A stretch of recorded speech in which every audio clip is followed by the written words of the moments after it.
Do you like making human sacrifices to appease bloodthirsty gods? How about getting drafted into endless jungle wars, fighting giant ants in ancient temples, or playing a deadly ball game where losing means getting your heart ripped out? Well, then come on down to Maztica. This dusty, almost forgotten corner of the Forgotten Realms might not look like much at first glance, but it's one of the most fascinating ideas D&D ever tried.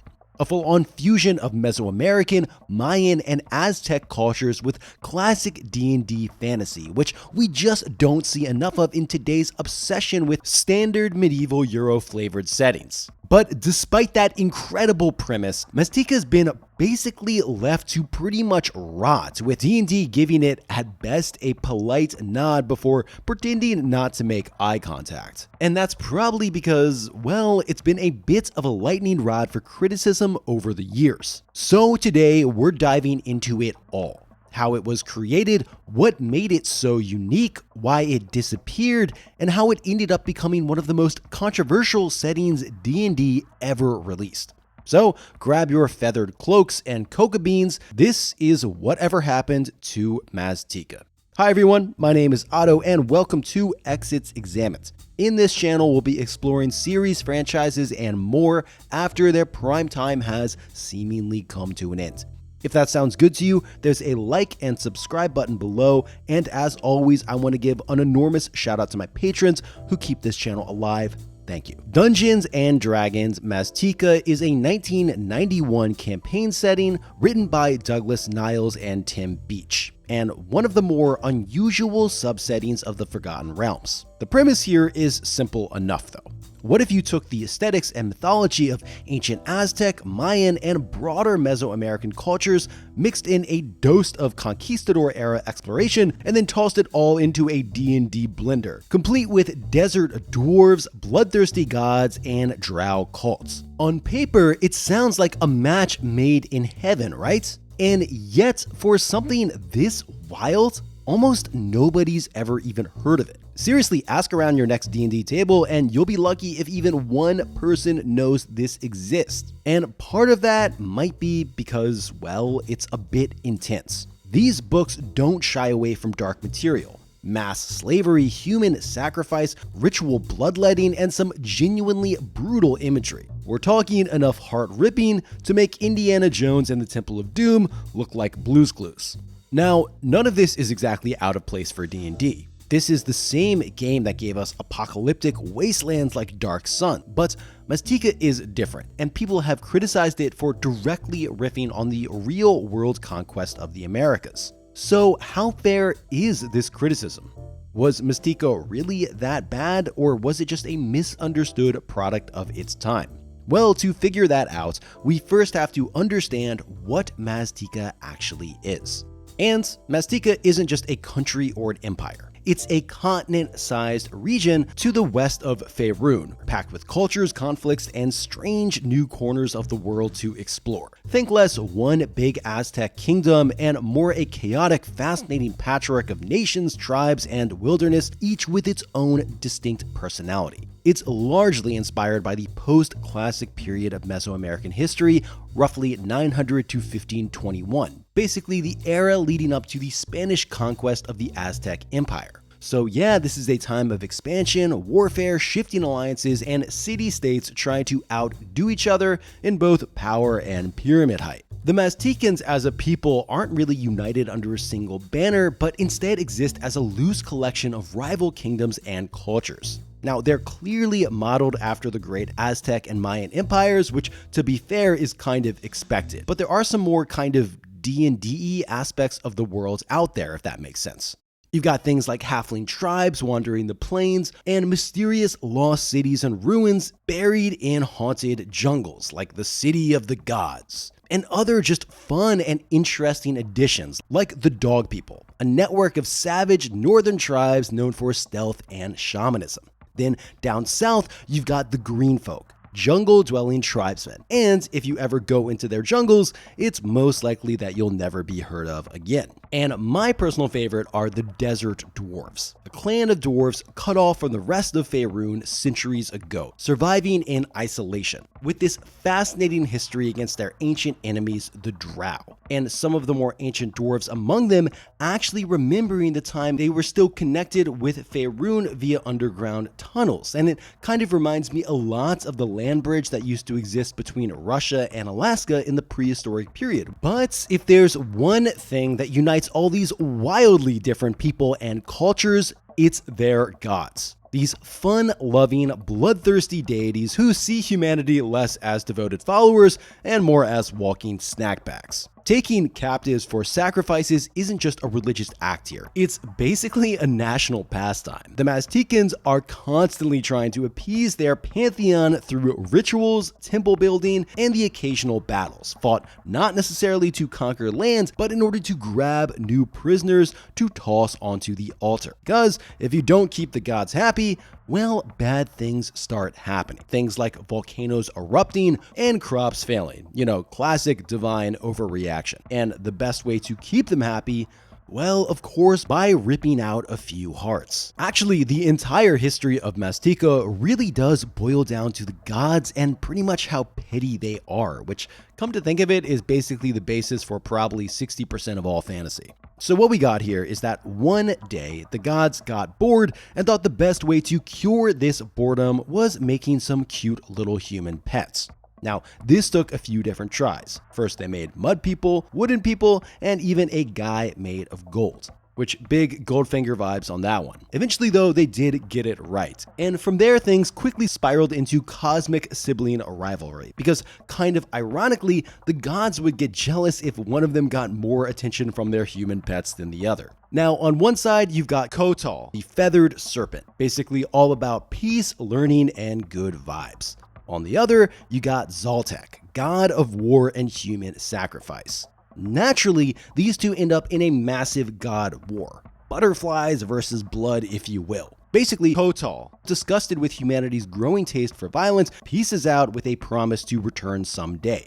And Maztica spends the next several centuries warring, conquering, and feeding hearts to the gods like it's an Olympic sport. This goes on for a while. We're talking pages and pages of lore and backstory with the rise and fall of different kingdoms all noted out. Until one day, strangers from another world arrive. Captain General Cordell, and 10 sacrificial hearts to you if you can guess the not-so-subtle name it's based on. Anyway, him and his Golden Legion, 500 armored men fresh from the old world, aka Faerun, landed on Maztica's shores. To the Mazticans, these were divine beings on impossible creatures, because really, if you've never seen a horse before, it's probably hard to tell where the guy ends and the monster begins.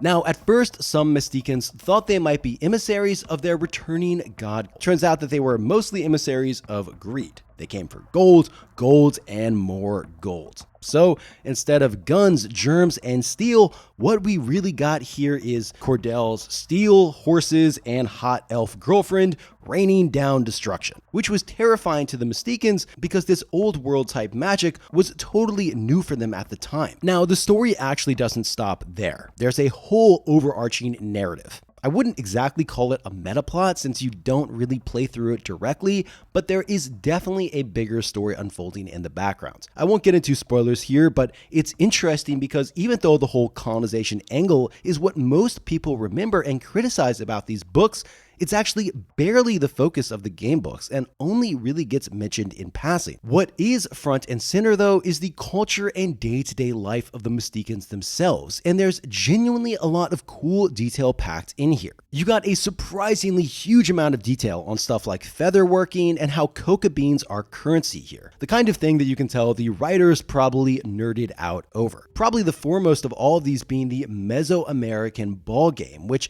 as far as I can tell is basically a one-to-one recreation of the real thing played by real-life Mayans and Aztecs. So basically the court had a goal at each end guarded by a defender. Players could hit the ball with their knees, elbow, hips, and shoulders, basically anything except for hands or feet, trying to score goals to win. And if you lost, well, you didn't just get called a loser, you also got sacrificed.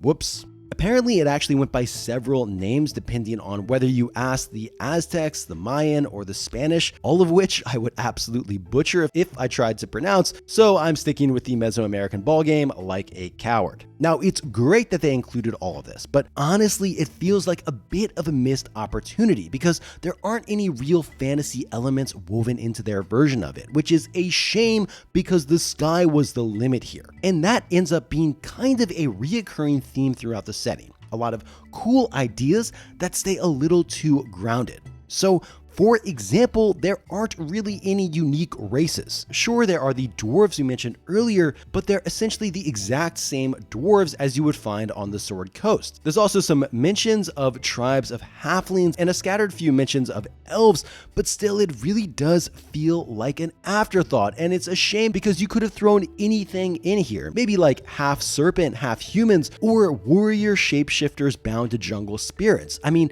just something, right? Now, to be fair, the focus was on the different people of Maztica, and there is variety in there as well as the classes. First up, you got the Priest of the True World, basically Maztica's version of clerics. They can devote themselves to any of the major gods, and their powers vary depending on who they worship. Then there are the knightly orders. So you got the Eagle Knights, who are the elite upper crust of Maztican warriors, able to cast some spells and even able to shape change into eagles. Their counterparts are the Jaguar Knights, kind of the opposite / inverse of the Eagle Knights, and able to shapeshift into, well, can you guess it? A jaguar. And also being able to cast a different type of magic than the Eagle Knights. And this brings us to the magic, because Maztica doesn't really have magic in the traditional sense like we mentioned earlier, but it does have its own brand of magic, completely separate from the usual arcane and divine stuff you'd find in Faerun. These come in two forms: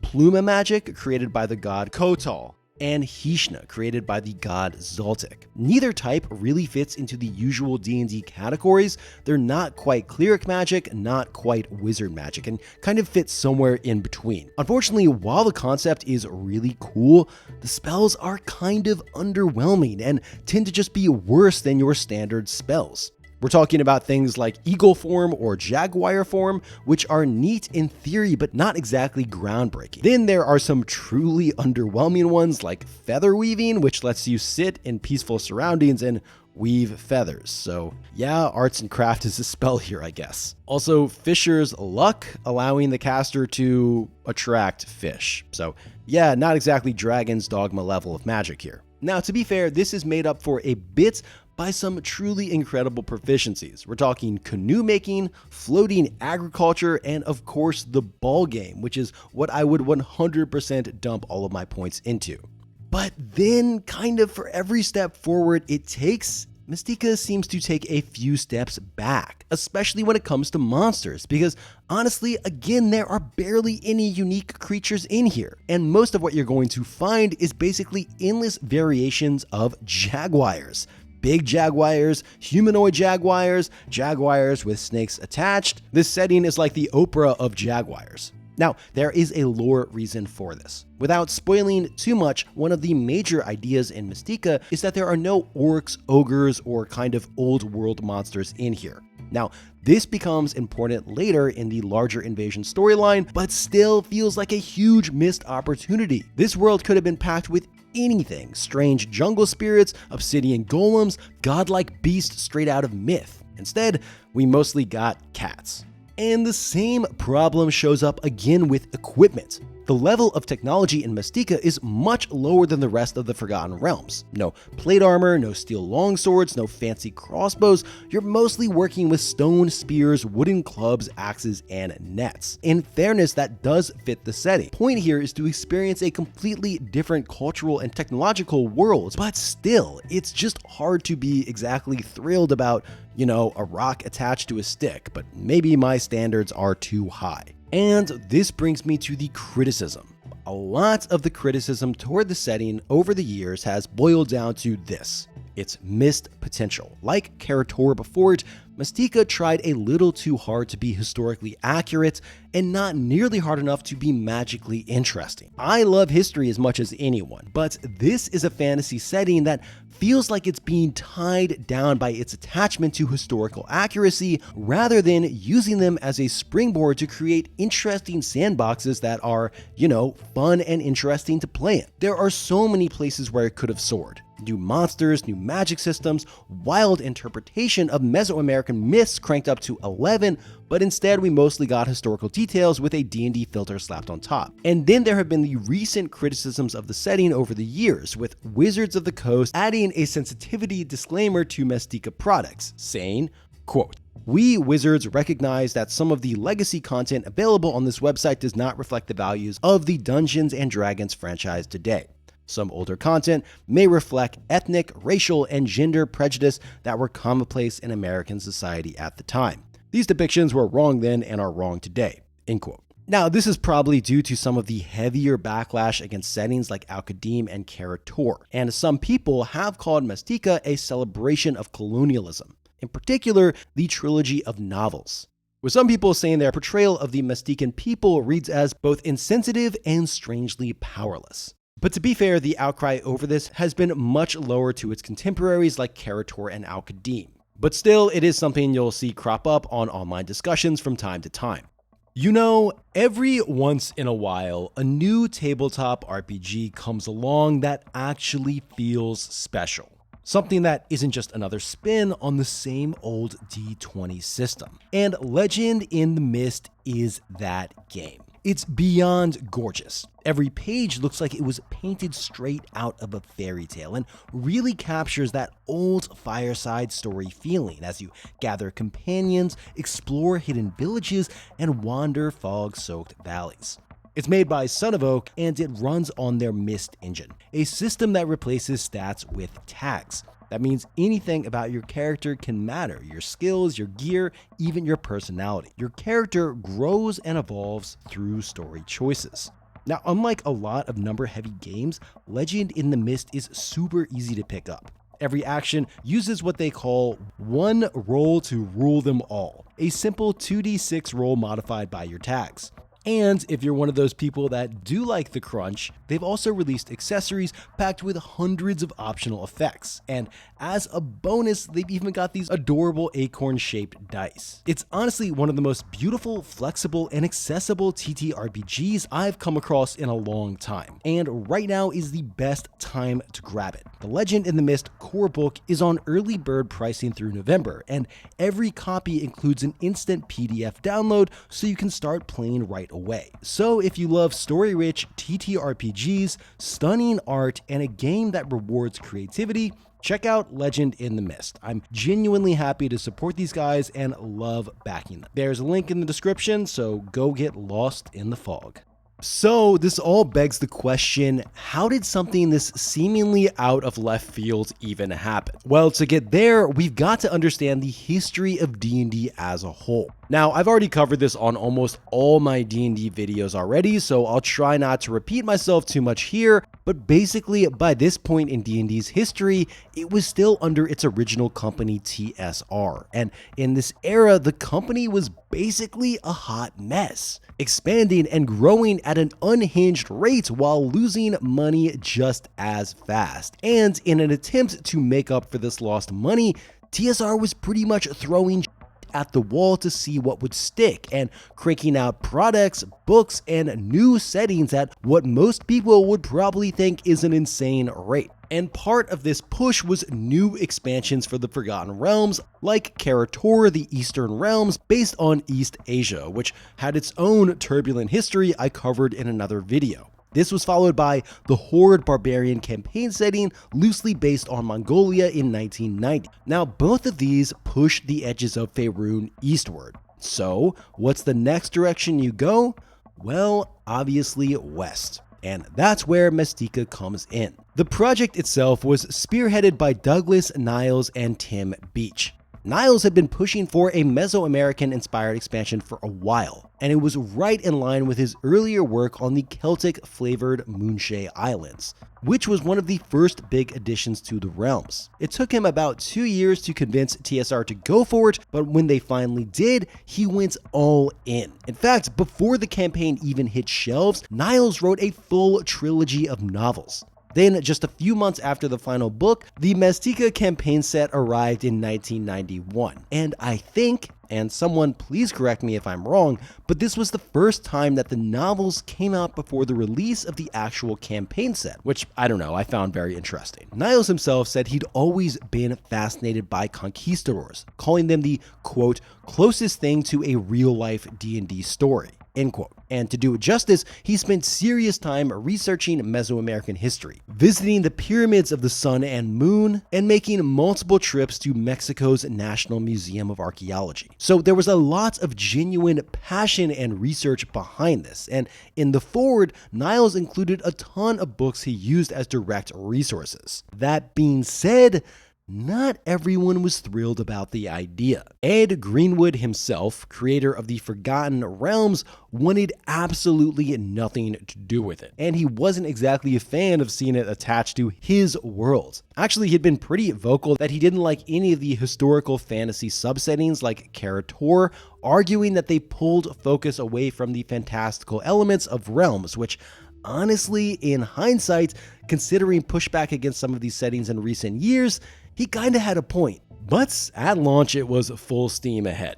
So what actually made up the settings as far as products? Now, compared to most of the Forgotten Realms subsettings, Maztica honestly has one of the smallest collection of official books, and that's kind of great. If you've ever tried to dive into a D&D setting only to get buried under a mountain of tie-in novels, adventures, and more, Maztica is refreshingly simple. There are only a handful of official releases, meaning you can jump in without needing to memorize 3 decades of lore first. But let's start with the big one, the Maztica campaign set. This is the definitive source, the backbone of the entire setting. Released for a second edition in 1991, it's pretty hefty. A huge chunk of it focuses on the in-world history of Maztica itself, listing out gods, rulers, cities, and myths in detail. But the setting did not stop there. TSR did give Maztica a bit of follow-up support with a few adventure modules, starting with Fires of Zetel in 1991.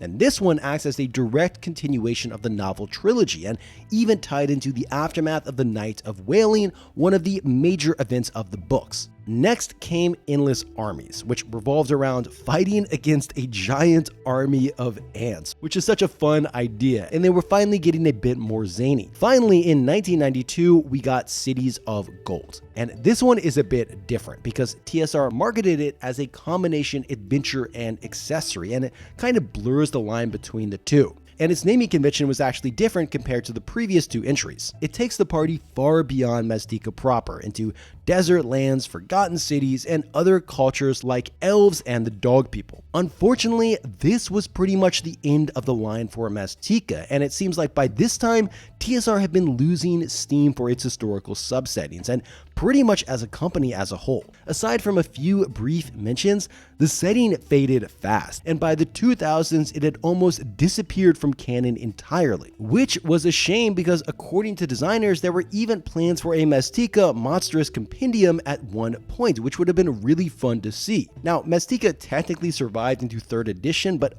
only barely.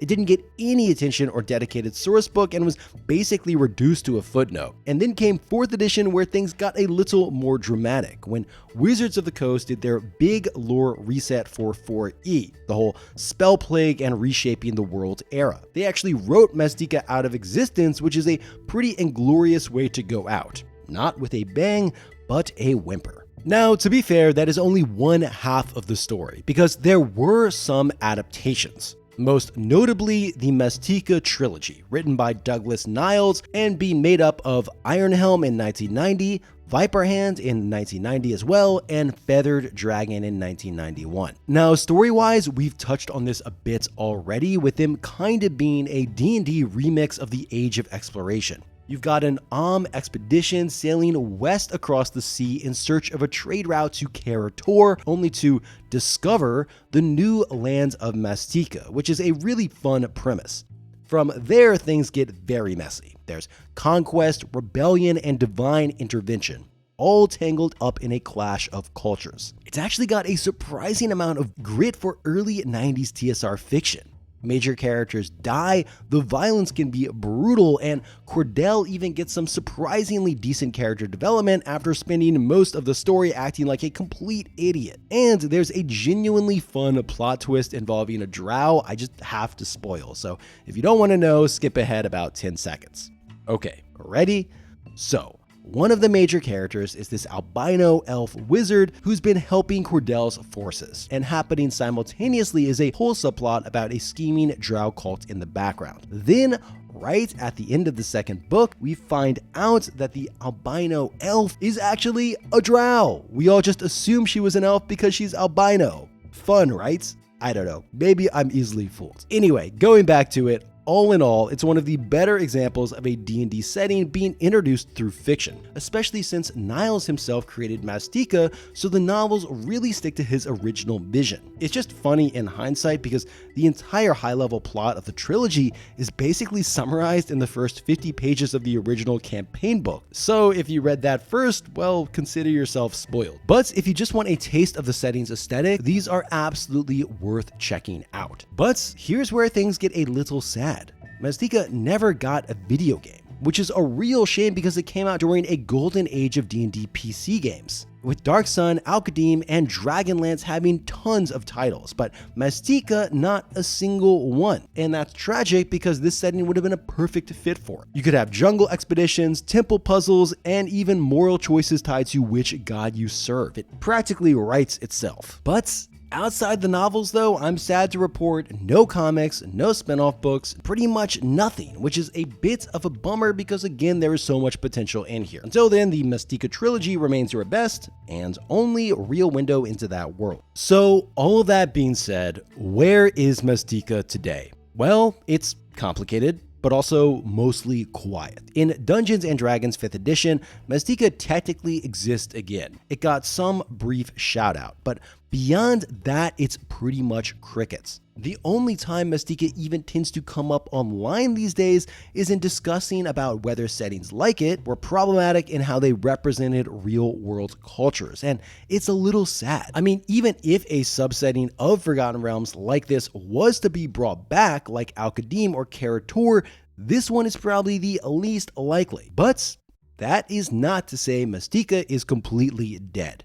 Because as any longtime D&D fan knows, where official support ends, the fans step in. And in Maztica's case, they went all in. So we've got to talk about Maztica Alive, which is a group of dedicated designers that's been working to expand and update Maztica over the years. And to say that it's a labor of love would be an understatement. The team has produced an incredible amount of material. Over 50 books, adventures, and supplements available through the DM's Guild. These are fans who saw a neglected corner of D&D lore and said, fine, we'll do it ourselves. And they did beautifully. And of course, I'll link all of these below. But aside from that fan community, the wider world of Maztica is pretty quiet. There's no active subreddit, no big social media presence, and barely a whisper from Wizards of the Coast. And it's kind of sad because for all of its flaws, it had a lot of potential. It tried something different, something big and strange and experimental, and is pretty much one of the only Mesoamerican fantasy settings I can think of. And in a hobby that's grown increasingly streamlined and brand safe, these kind of off-the-wall settings are getting rarer. Still,